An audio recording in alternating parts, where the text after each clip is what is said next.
YouTuber. YouTuber.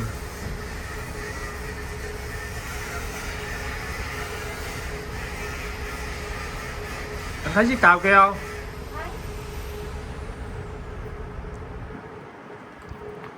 Đẩy em xuống bơi qua kia, bơi qua chiếc tàu kia.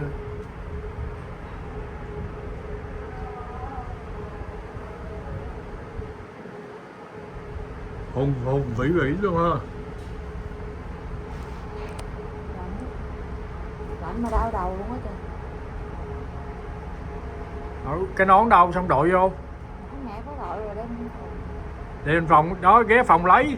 Trời ơi trời. Kế bên mà. Alright, so as we are getting closer to the Mendenhall Glacier, I thought I'd tell you a bit more about what exactly a glacier is. So glaciers, in essence, are very large rivers of ice that move through the land. So essentially, glaciers form when snow stays in one area year after year. So there's a very low amount of melting and a very high amount of accumulation. Now with time, this accumulation actually compresses the snow together. So at the very start, our glacier, well, in the very first stages, it will actually look more like a pile of snow. With time, these older layers get compressed by the newer layers that are added to the top year after year. Trên đó cũng quá trời người đứng coi đúng không em? During that time, there's a process called recrystallization, where essentially your snow will melt a little bit and it will accumulate together into larger pieces of ice. Now these grains usually start about the size of the grains of sugar, but eventually they will actually agglomerate together and become as large as a human fist. So with time it recrystallizes, it melts a little bit, and it comes together in these larger chunks of ice.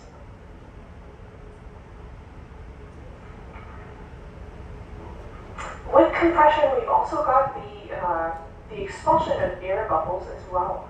So there's a lot more air at the beginning when we simply have snow, and the newer, fresher snow has just fallen on top. And we've got a very low amount of air, so as low as about 20% air that is contained in the older layers of snow.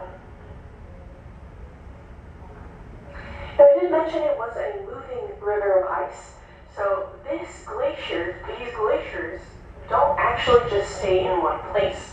Because they become so large and they become so heavy with time, these will actually flow through the land like very, very slow, sometimes a bit faster, but very, very slow rivers of moving ice. And essentially they move due to a couple of reasons. So first off, it'll be because of their own weight. So they're so heavy that they will essentially be pushing themselves through the land and moving forward.